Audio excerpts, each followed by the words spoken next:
Pessoal, e agora para a gente finalizar a parte de sangramentos de primeira metade, a gente vai falar de doença trofoblástica gestacional. Pessoal, assunto fantástico, muito interessante. Vamos lá junto, ó. Pessoal, o que é doença trofoblástica gestacional? Doença trofoblástica gestacional é a proliferação anormal do trofoblasto, tá? Mais precisamente, do sincício trofoblasto, tá? Ela se divide em formas benignas e formas malignas. As formas benignas são as chamadas molas e datiformes, completa e incompleta. E as formas malignas, a gente tem a mola invasora, o coriocarcinoma, tumor trofoblástico do sítio placentário e o tumor epitelioide. Beleza? Vamos embora, ó. Vamos entender o quadro clínico da DTG, que é isso que é cobrado mais nas provas de residência. Então, pessoal, na DTG eu tenho um beta-HCG muito elevado. A gente vai já entender o porquê disso, segura aí. A gente tem um beta-HCG muito alto, tá? Esse beta-HCG muito elevado leva a um quadro de hiperêmese gravídica. Então, a paciente tem vômitos incoercíveis, tá? Associado aí com distúrbio hidroeletrolítico, perda ponderal. Esse beta-HCG, eu falei para vocês lá na aula de diagnóstico de gravidez, que ele tinha a sua subunidade alfa, tinha uma semelhança molecular com outros hormônios. Então, ele tem uma semelhança molecular com LH, e aí ele estimula as células da teca e aparecem aí cistos multiloculares, grandes no ovário, chamados de cistos teca-luteínicos. Tá? Esses cistos, eles tendem a regredir quando a gente trata a DTG e, portanto, eles não têm indicação de intervenção. Tá bom? Além do LH, o beta-HCG tem uma semelhança molecular com o TSH. E aí a paciente faz um quadro de hipertireoidismo. Tá? E aí, pessoal, essa proliferação anormal do trofoblasto leva ao surgimento na cavidade uterina de um material vesicular, chamado em cacho de uva. O aspecto é esse daqui, ó, pessoal, cheio de pequenas vesículas. Esse material começa a proliferar, vai crescendo, o útero fica grande para a idade gestacional. Pessoal, é o único dos sangramentos de primeira metade que cursam com útero aumentado para a idade gestacional. Abortamento e ectópica tem útero compatível ou reduzido. O único com útero aumentado é a DTG. Chega um momento que partes desse material sofrem necrose e descama. E aí a paciente tem um sangramento intermitente, vermelho escuro, chamado em suco de ameixa, e o útero reduz um pouco de volume, mas depois ele começa a crescer de novo. É o chamado útero em sanfona, fica aumentando e reduzindo, aumentando e reduzindo. Você pode, inclusive, visualizar essas vesículas, a paciente pode eliminar essas vesículas, e se isso acontecer, isso é patognomônico da DTG. Tá? No ultrassom, o que é que o ultrassom mostra pra gente? Mostra essa imagem heterogênea na cavidade endometrial, com ecos aí amorfos e essas áreas vesiculares, tá? Isso é característico da DTG. Vez por outras provas botam imagem parecida com essa para saber que vocês conhecem essa imagem, tá bom? É a chamada imagem em tempestade de neve. E esse material trofoblástico placentário anômalo em grande quantidade é um fator de risco e leva a quadros de pré-eclâmpsia precoce, sobretudo naquelas pacientes com DTG que chegam em estágios mais avançados, que atualmente é menos comum, porque a gente faz um diagnóstico ultrassonográfico através do beta-HCG de forma mais precoce, beleza? Então esse quadro clínico da DTG tem que dominar, porque ele vai aparecer na sua prova, tá bom? Quais são os fatores de risco para a DTG? Principalmente ter tido uma DTG anterior. Lembrem, em obstetrícia as coisas tendem a se repetir. Então, guardem esse conceito que isso vai valer para muita coisa daqui para frente.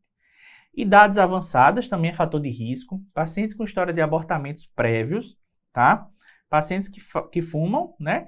E pacientes que fizeram aí uso de técnicas de inseminação artificial. O diagnóstico fechado da DTG é feito com a clínica, que é muito típica, e confirmado pelo histopatológico. Mas olha que coisa interessante. A DTG, nas suas formas malignas, é a única neoplasia que permite o tratamento quimioterápico sem esperar o resultado da biópsia. Você vai fazer a biópsia para confirmar, vai. Mas você já pode ir tratando, porque é tão típico o quadro e o marcador, o beta-HCG, é tão específico que permite o tratamento quimioterápico sem o resultado da biópsia. tá? Então, precisa saber a clínica bem direitinho, beleza? Vamos lá agora aprender uma parte muito interessante, que é sobre a mola. O que é a mola e o que diferencia a forma completa da forma incompleta. Vamos lá. Tudo começa, para a gente entender, tudo começa com o cariótipo. Pessoal, na mola completa, o que é que acontece? Eu tenho um óvulo vazio, tá? Ou onde os seus cromossomos foram inativados. Esse óvulo ele é fecundado por um espermatozoide e esse espermatozoide se divide ou por dois espermatozoides diferentes. Moral da história, eu tenho como resultado uma célula diploide, mas todo o material genético é de origem paterna. Então, na mola completa, eu só tenho o genótipo paterno, beleza, pessoal? E com isso, a degeneração do trofoblasto é gigantesca, tá? Comparada à mola incompleta. Na mola incompleta, o que é que acontece? O óvulo, ele tem material genético materno, normal. E ele é fecundado ou por um espermatozoide que se divide ou por dois espermatozoides. Moral da história, eu tenho um cariótipo triploide, que tem um conjunto materno e dois paternos. Então, a degeneração é menos grave do que na mola completa, que só tem genótipo paterno. Por que isso é importante, pessoal? Vejam só, se eu só tenho genótipo paterno, não tem como formar tecido fetal. Para eu formar tecido fetal, precisa de genótipo materno e paterno. Não dá para formar feto com o genótipo de uma mesma pessoa, de uma única pessoa. Beleza? Já na mola incompleta, não. Apesar de ser triploide, eu posso ter tecido fetal. Pode ser só membrana, pode ser só o córeo, pode ser um fetinho pequeno, pode. Mas tem tecido fetal, tá? Como essa degeneração do trofoblasto ela é mais pronunciada na mola completa, a imagem ultrassonográfica vai ser aquela imagem típica em tempestade de neve. Já na mola incompleta, eu vou ter alguns ecos dispersos, pode ter algumas vesículas focais e vou ter algum tecido fetal presente. Beleza? Novamente, na mola completa tem muita degeneração trofoblástica, muita produção de beta-HCG. Então, eu tenho cistos tecaluteínicos maiores do que na mola incompleta. O beta-HCG é muito mais elevado na mola completa, que tem uma degeneração trofoblástica muito maior. E por isso a mola completa tem um maior risco de evoluir para a forma maligna. Então, se a gente entender o cariótipo e a repercussão disso na degeneração trofoblástica, a gente mata o quadro clínico sem precisar decorar nada. Tranquilo? E o tratamento? Pessoal, o tratamento da DTG é esvaziar a cavidade endometrial. Em geral, a gente faz isso por vácuo-aspiração, utilizando lá o vácuo da parede do hospital. Mas pode fazer por aspiração manual intrauterina? Pode, beleza? A curetagem, pessoal, em geral, a gente não utiliza para esvaziamento. Por quê? Porque o risco de perfuração é maior e é extremamente exaustivo para você curetar todo aquele material, beleza? Mas, em geral, depois da aspiração, a gente passa lá a curetinha para garantir que não ficou nenhuma vesícula. Por quê? Porque se ficar uma única vesícula, ela volta a se proliferar, tá certo? Esterectomia total abdominal a gente pode indicar nas pacientes que têm mais do que 40 anos ou que tenham prole definida, e aí, em comum acordo com a paciente, a gente pode realizar a esterectomia como tratamento da DTG, beleza? Pessoal, fiz o esvaziamento. Como é que eu acompanho minha paciente? Eu tenho que garantir que o beta-HCG negativou, tá? Porque lembra que a DTG pode evoluir para formas malignas. Então, eu vou dosar o beta-HCG semanalmente, tá? Segundo a maioria dos autores. Alguns poucos falam em quinzenal, a maioria fala em semanal. Até zerar por 3 semanas consecutivas. Então, zerou a primeira semana, eu faço mais 3. Então, são 4 valores zerados, tá bom? E depois passa a ser mensal por mais 6 meses. E aí, se a paciente permaneceu negativa esse tempo todo, aí você libera ela da alta curada da DTG. Durante esse acompanhamento, o que é que a gente tem que fazer? Investigar a presença de metástase, porque a DTG é uma doença benigna, mas com comportamento maligno. Ela pode invadir estruturas e enviar metástase. Então, a gente tem que fazer exame especular para identificar as metástases vaginais, olha aqui uma delas, ó. Raio-x de tórax para identificar as metástases pulmonares, beleza? E ultrassom para avaliar a invasão miometrial ou da pelve, beleza? Então, a gente procura metástase nos sítios principais. E muito importante, a paciente tem que sair do hospital com anticoncepção eficaz, beleza? O que não pode, DIU. A Organização Mundial de Saúde contraindica DIU para DTG porque tem alteração da cavidade endometrial. E qual anticoncepcional é melhor? Pessoal, cuidado aqui, tá? A maioria dos autores fala assim, anticoncepção eficaz.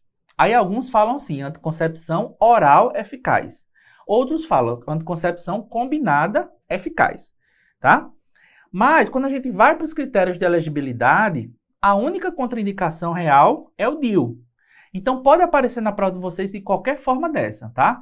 Anticoncepcional oral, anticoncepcional hormonal oral ou anticoncepcional combinado, tá? Não briga com a questão.